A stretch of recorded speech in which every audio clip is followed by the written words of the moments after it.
Hey everyone, welcome back to the EdTech Sales Playbook podcast / YouTube channel. Today we have Curtis Gomez. We're going to be talking about discovery. I have seen a lot of discovery calls with Curtis, and he is a master at the discovery portion. He's going to talk a little bit about how his approach is different than others, and you're going to see a lot of things that you can implement today moving forward that might help you just have some more pain points to go off of at the very beginning of a call to give you some direction in the demo. Curtis has been in sales for about 4 or 5 years, EdTech sales. He's been a rock star ever since. He took a major risk in his career to be here at Flashlight, which he talks about in the conversations. Stay tuned to learn about that. Curtis, how you got into EdTech? What's your story, man? Yeah, for sure. So I've been in EdTech for about a little over 4 years now. It has been amazing. I have loved every minute of it. I'm sure we'll get into why here in just a little bit. Part of what got me into EdTech, I've been in sales pretty much my whole life. Served an LDS mission, got straight home from that. And I actually wanted to, in some ways, go into education. So I became an educator at a really cool school here in Salt Lake City, Utah. It's called Carmen B. Pingree. Shout out to them. They serve students who have autism from, high functioning to low functioning autism. And it's just incredible the work that they do there. And it's hard. And I worked with the adults over there just as an aide. And I was there for a little over a year and then met my wife and realized that was not going to pay the bills. So I jumped back into sales and found myself in a logistics role that was great. Managed a very, very large book of business, very large, high profile accounts that were very important to the company. And it kind of got a little toxic. So I was searching for something that was a little bit more my speed. I mean, it was a great gig. It taught me a lot. And my father, my stepmother, my grandpa, lots of members of my family have been working in education their whole lives. And my dad had always joked. He said, "Don't go into education. Don't go into education." I still don't know why. He just always told me that growing up. And so I always kind of veered clear of it for that reason. And then I find myself in this position at a toxic job, and my dad tells me, and I tell my dad that I need to get out. And I start coming up with all these fun business ideas. I was like, "Dad, I'm going to go invest in a storage, a storage center Awesome. in real estate or all these different things." And he, having an educational background, knew nothing about business, but that's all I've ever known my whole life is just building businesses, working hard, hitting the ground running. So he fortunately, just a few weeks prior, had met our CEO, Justin Hewitt. Okay. And Justin was bringing him and pitching my dad the idea of Flashlight. At the end of it all, my dad said, something along the lines of, "Hey, I want you to talk to my son. I think he has some problems. I think there's something wrong with him. I need to make sure he's normal and that his ideas of business and what he wants to be able to do are actual, like they're tangible. Please go give him some guidance." And so Justin, I told my dad, "Hey, give him my number." So then I texted Justin that day and we went on a walk over at the Draper Park or at the South Jordan Park. And it was great. We didn't really talk about EdTech at all. He was just telling me about his business that he was starting. I was telling him about some of my big goals. And then ultimately, the time came where I put in a 2-week notice without even having a job lined up at my, at my logistics role. And I called Justin and told him, "Hey, I want to come and work for you. Like, let's go right now." And he told me he wasn't ready. He said no. And then he called me back. It was like maybe only like 5 or 10 minutes had passed. I hadn't even made it back into the building from my phone call yet, where I was working currently. And he called me back, and I guess his wife, Becca, convinced him that he needed to go and to hire me. So he was paying me out of his own pocket there for a little while. Took a big pay cut to hop over at Flashlight, and it was just he and I in his basement for, 3 3 months before Jenny joined, and then like 4 or 5 months before a lot of the early team members at Flashlight joined. So that was my journey into EdTech. Like That's insane. it was just so random. I didn't even know that this world existed, and yet I felt so called, like so Yeah. drawn to this work of what we do for these kids. My family's background is I'm Hispanic. Yeah. My grandpa, um, my great grandpa immigrated from Mexico, and then my grandpa grew up as an English learner and absolutely loved this work. He was a civil rights advocate. He was a big part of the Department for Educational Equity and the development of that department in Granite School District and in the Salt Lake area. And so this was the work that my grandpa was passionate about, was serving English learners or serving students ultimately, right? And that passed on to my dad, who Yeah. at that time was working as a principal, and then eventually was given the same director role that my grandpa was in, and so the passion was there. Hmm. Always talked when I grew up running around in the schools as a little kid at my Yeah. dad's schools, and playing all sorts of fun games in the school after school hours, and That's so such a it's been a part of my life. such a powerful story. And I feel like that's why you're so successful, Curtis, to be honest, is because not only are you good at the technicality of a sales process, but you have the passion like behind your voice and the story. And I think people just pick up on that, right? Not just like the actual facts of the story, but just your tonality, they can hear it in your voice. Would you agree with that? Yeah. Oh, and I think that's such an important part of ed tech, right? I mean, coming from a logistics world, part of why it became so toxic is because there it's all about numbers. It's all about, well, I mean, to put it frank, there wasn't really a conversation where I wasn't cussed out. you know, uh, whether it was with the truck driver, the customer that I was working with, just not an industry for me. It wasn't. I enjoyed the pace of it. It was fast. I learned very quickly. I learned a lot, Hmm. and the company did a great job of training me and developing me, uh, and I am forever grateful for them and for that. But just the environment wasn't that great. But in ed tech, like these people, they are in this industry. They are in education. They are serving as educators, as principals, as directors, because they love the impact Right. that they get to go and make every day. Right. And so if you're coming into this industry without heart, and you're just coming into it from, your door-to-door sales Mhm. role, and you've heard from your buddies that, this is a good industry to come and sell or be an account executive, you might not make it, Mm. because in this industry, you're speaking to the heart of these educators, and that's something that you've got to be able to be passionate about and Uh, connect with them. Well, yeah, I mean, if you translate some of those skills from door to door, um, you're gonna be pushy, and pushy doesn't work in this industry, and people sniff that out. So yeah, I totally agree with you. Man, you have such an awesome story. Again, I think that's why you're so successful, and also part of the reason is some of the skills that you have in the sales process, specifically discovery. I've learned so much from you and from of our past conversations and how powerful your discovery is. Can you tell me a little bit about how you conduct a discovery call and maybe you kind of share your story in that process as well? Yeah. Discover When people think of discovery, they think of, this is one event that happened. I've got 10 to 15 minutes, sometimes even longer. I know there's lots of companies out there that push, ask as many questions as you can, right? Like discovery isn't done until you uncover all these different pain points. But discovery is a process that we go through. And it actually begins either before the meeting is scheduled or somewhere in between the scheduling of that meeting and the actual meeting taking place.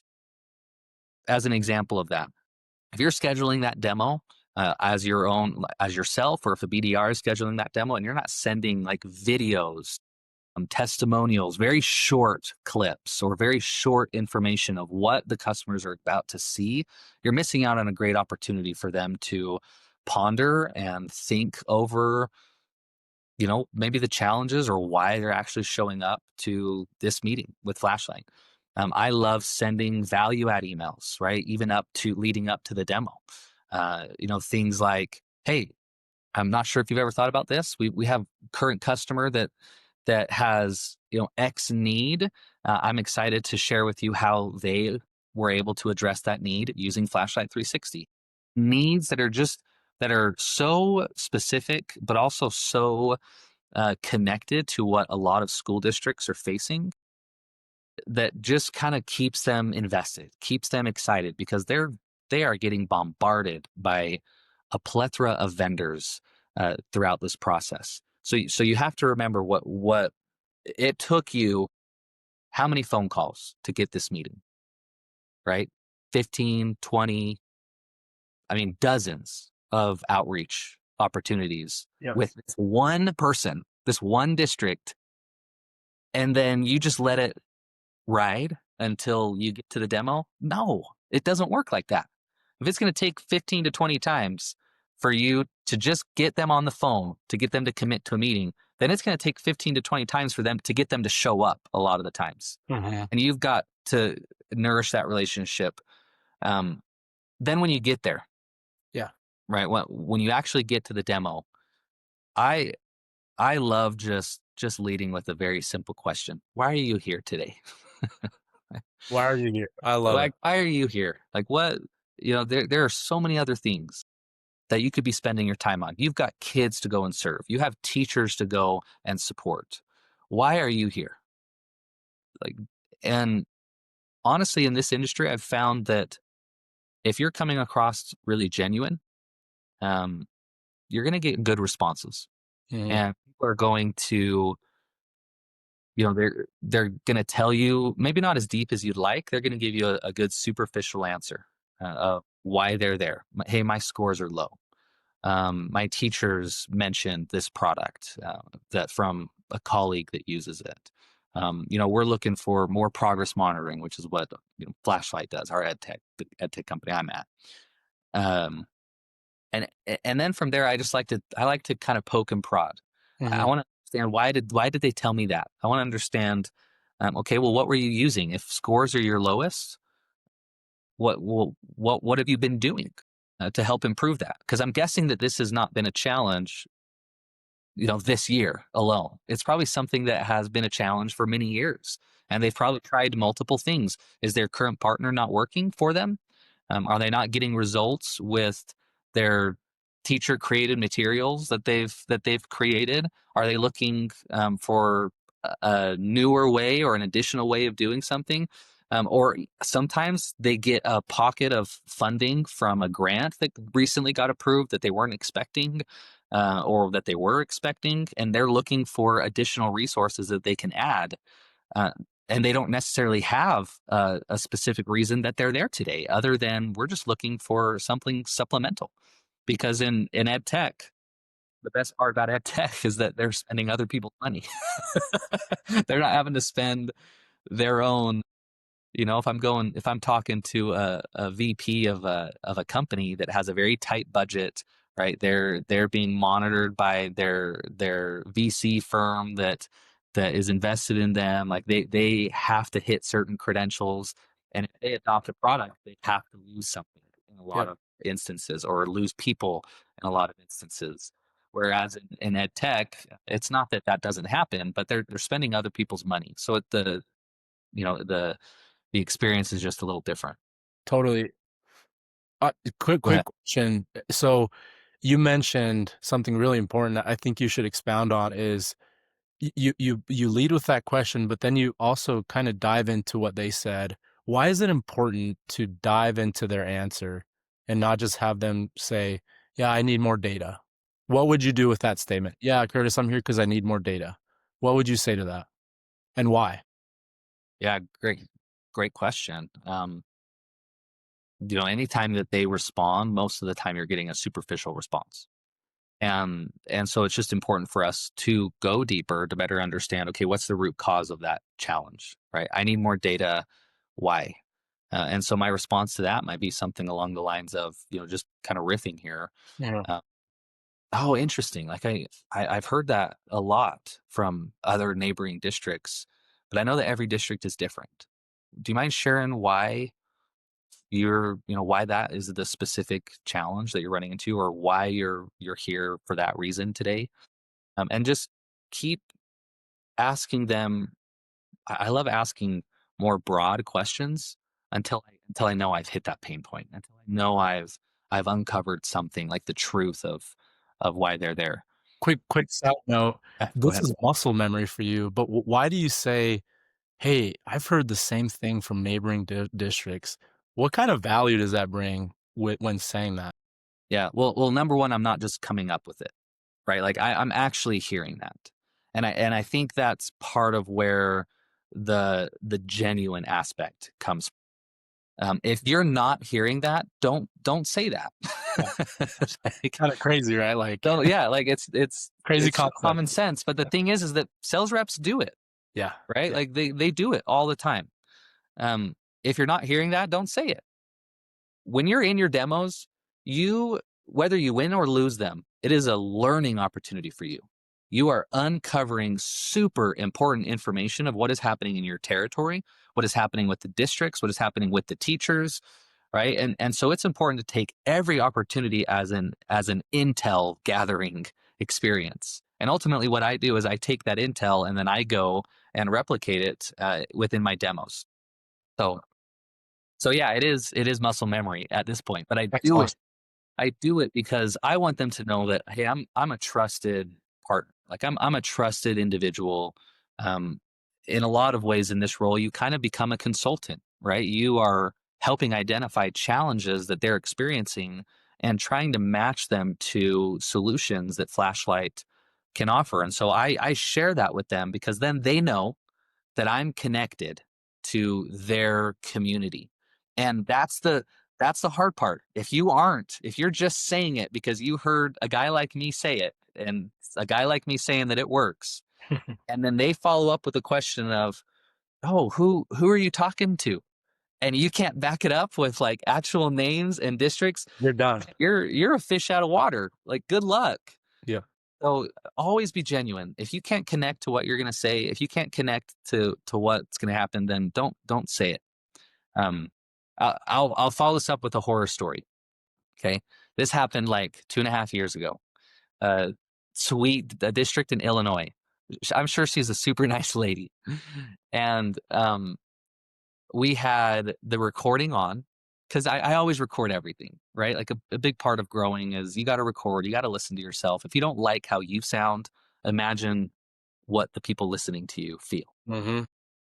And we're in this meeting, and I think my colleague was in there with me, so that was even more embarrassing. And I'm just pestering her with questions, right? Like the types of questions that are not vague, like the types of questions that where you are really trying to call attention to You're challenges that fishing for you're some. assuming, yeah, that Yeah, you're assuming that they have, yeah.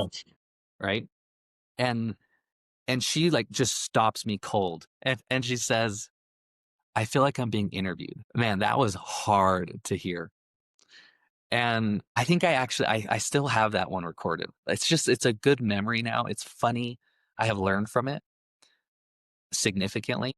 It was about 3 years ago, 2.5, 3 years ago. And I realized that, you know what, discovery, it's not about pestering people with questions. It's about building a relationship. Right? Come 100%. come into discovery being curious. Be curious. Right? Why? Oh, why? Yeah. So cool that you do that. Why? Oh, that's your process? Why? Right? Like we're talking to educators. They want to educate. They want to teach you. So if you go in with curiosity and just leading with curiosity and genuine care, you're going to get a really good response from these people. But if you're going in just hammering them with questions and trying to get them to check all of these boxes of in your mind that you've created, assumptions that you've created, it's not going to go well for you. I think that if you can deep dive into one of their concerns or the first concern that they bring up, it all of a sudden becomes very natural versus if you go from question to question to question, it does seem like an interview because you already have those questions in mind versus, "Hey, tell oh, that's so interesting. Can you tell me more about why you guys did that in the first place?" That's conversational, and that doesn't come across like an interrogation, under a spotlight. So what you're saying, I mean, I've done this before, and that's what resonates with people. You don't sound awkward. You enjoy listening to your recordings now because it flows. It flows. And then they feel way more comfortable with sharing things with you because all of a sudden you've also become the industry expert. Like you're validating yourself by just being curious. Like how crazy is that? You're not sharing information. You're just being curious. Yeah, there's a really good strategy out there. It comes from, I can't remember who it comes from off the top of my head, but it's called mirroring, right? And I love doing that because so if you tell me something like, yeah, well, my students are really struggling with speaking, my response might be, they're struggling with speaking. I'm just mirroring exactly what you said, and I'm doing it in the form of a question, and then you're responding. And what I love about that is I'm not forcing you into what I want to hear. Right, right. If I'm giving you a specific question, if I'm asking you something very specific, then I'm forcing you into a box. Mhm. And I'm missing out on all of what could have been, right? Because if I'm asking you a specific question, I'm getting a specific answer. Now, are there times to ask specific questions? Absolutely.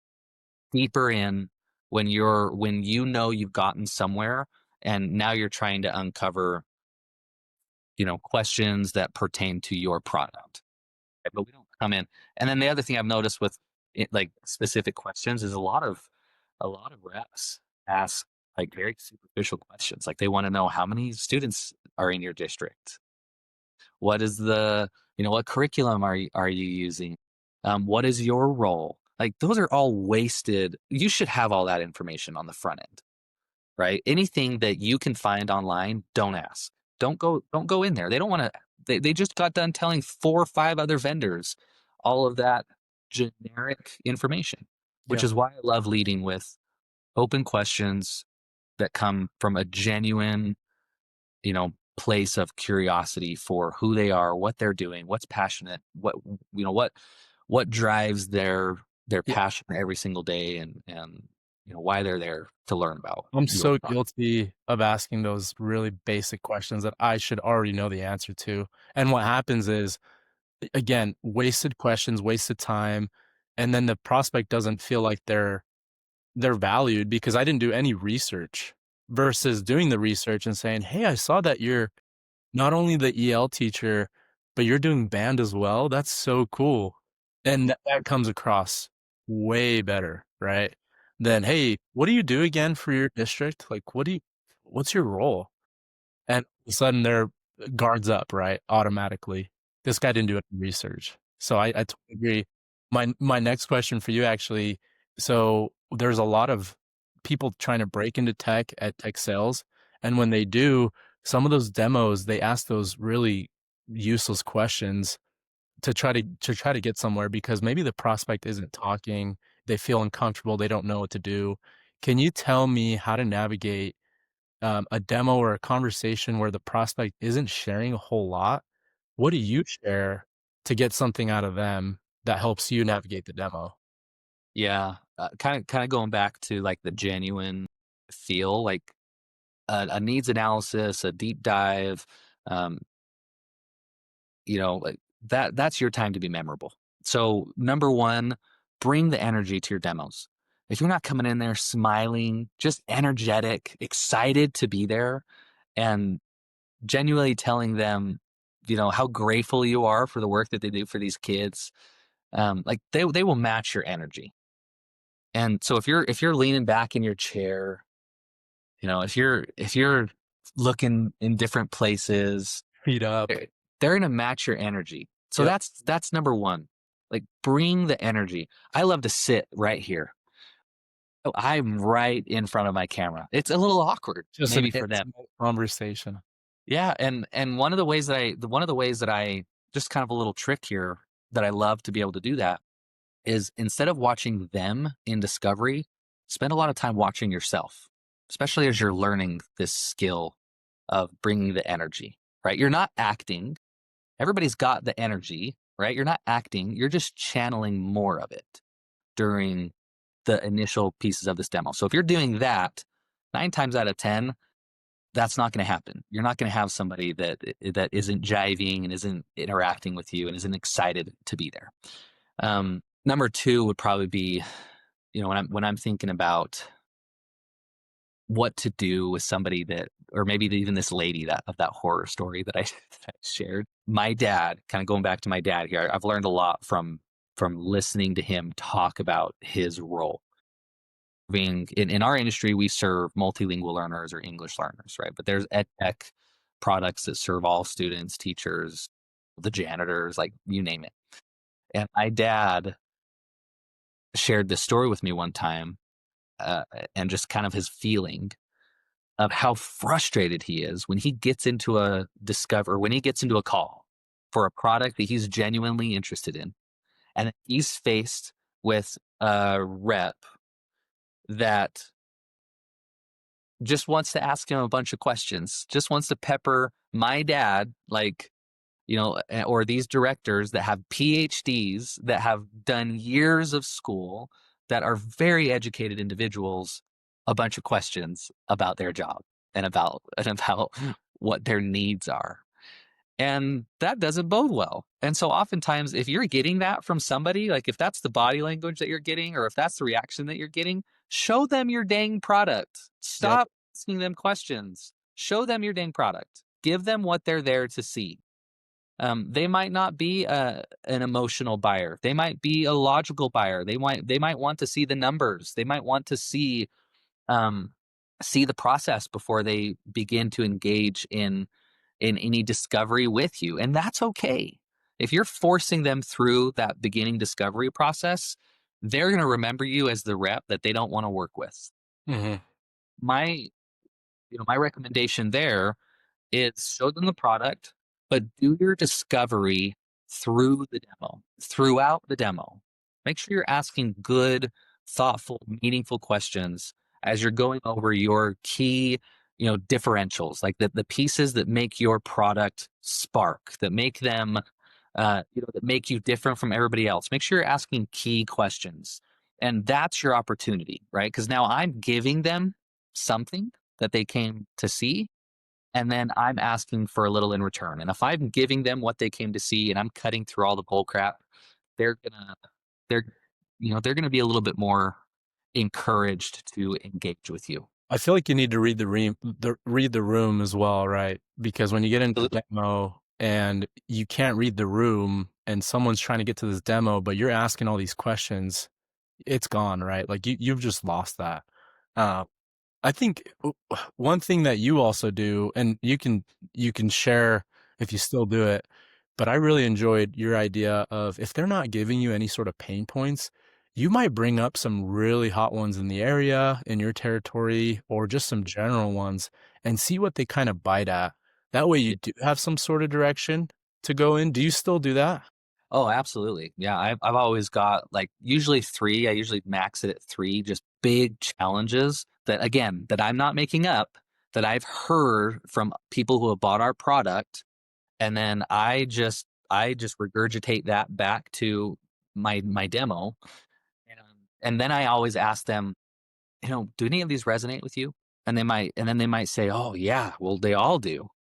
Or the better answer would be, "Well, yeah, option number 3 does." And then boom, you've got your avenue.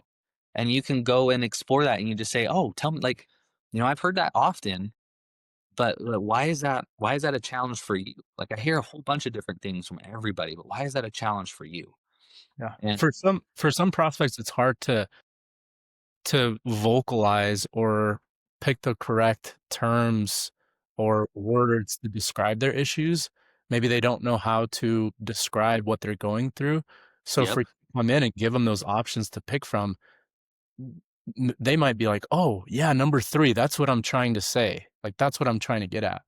And you've just kinda served them on a platter plate like, "Oh, here it is." That's what Yep. you're doing, and I've seen it. This is what all the districts in your area are going through, and now they don't feel alone, they feel heard. Yeah, I feel like what you do, I do that as well sometimes when I'm just not getting any sort of direction. It's worked wonders. Gives me so much direction. Yeah, a lot of people have a really hard time, um, you know, articulating the problem until they see the solution. Once they see the solution, then they can articulate the problem a little bit better and how the solution would resolve that problem, which is why I reiterate, show them your product. My discovery lasts like actual discovery is maybe like 7 minutes. Yeah, yeah. 7 to 10 minutes. And we've already built a great business case for them, got them excited. We spent 5 additional minutes like building rapport. I love calling out like art and stuff or pictures that they have behind them at the very beginning, just saying, man, I love the lights. Like your room is so lit up. Like this is great. I love calling that stuff out genuinely. It's fun to learn about people. And when you're doing a lot of your sales via Zoom, you need to find a way to connect with people. That's the focus because it's a lot harder to do that via Zoom versus in person. For anyone listening to, don't get it twisted. I think Curtis doesn't do a hard stop at a certain minute of discovery. I think if you look at Curtis's demos, um, discovery's happening throughout the whole thing. So half Yeah, of it might be discovery, but it's not necessarily at the beginning. It could be at stopping at a feature and saying, "Hey, what's your process like with trying to accomplish the same thing?" That's discovery too, even if it's not at the beginning. I think you do such a good job with that, Curtis. yeah. And let me clarify that. Like the first 7 minutes, I'm not trying to get Mhm. the deep dark secrets that of their soul that they lose sleep over at night, right? That's not what I'm trying to get at. I am trying to simply solution match. Hey, is there a chance that Flashlight can actually solve this generic problem that you're here for? Because ultimately, I don't want to waste their time, and I don't want to waste my time. Right? We're all busy. We're all valuable contributors in our space, and so I'm ultimately just trying to identify. Hey, do they have a good reason to be here? And is this something that I can work with? And if I can't match that, then there have been occasional times where I'll say, I don't know if this is the right fit for you or for what you're looking for, uh, and that's okay too. People respect that, and they'll remember you for that. Yeah, 100%. Something else I do too, if I'm not having a lot of conversation from them is, and they want to get to the demo, like if someone says, "Hey, just show me the demo, please." Like for example, your dad, right? Being interrogated, he's wanting to see it. I sometimes will just say, "Hey, I can spend probably like an hour plus on the demo and show you every feature, but I know you don't have the time for that. Can I just ask you maybe 1 or 2 questions so I can just show you the features that matter the most to you?" Yeah, I That's love. those are I do that sometimes if I get someone saying, "Hey, like, I'm just here for the demo, like, just show me the product." So for anyone listening right now, if you're a veteran or trying to break into tech and you're brand new to the space, that's a great question that you can kind of pose to have some sort of direction and do some discovery at the same time, right? To have some direction in your demo. So, Yeah, absolutely. Yeah, I think that brings up the point of just ask what you want to ask. Like if you're feeling it, if it pops into your head, just ask it. Ask the hard questions. Like be comfortable with those hard questions. Don't don't beat around the bush. well, you Just can mirror too if they're being, "Hey, Nick, just show me the demo." "Hey, Curtis, I would love to. It's an hour long. I can cut that down if you just provide me some of this," right? Like mirroring like Chris Voss teaches. I think that's who you're talking about in yep, the Chris Voss. Yeah, he's awesome. mirroring is so powerful. And if they're giving it to you, you give it right back, right? You can do that because it's granted. Uh, so Curtis, you're awesome, man. Thanks for sharing your insights. For any veterans and anyone new to the space, reach out to Curtis. He is an expert. Although he's been in EdTech, for how long? 4 years, Curtis? 4 years. Yep. He plays the playbook like he's been it for 10 plus years. He is amazing. So please reach out to him, connect with him on LinkedIn. Curtis, you're the man. Likewise, Nico. Thanks, man.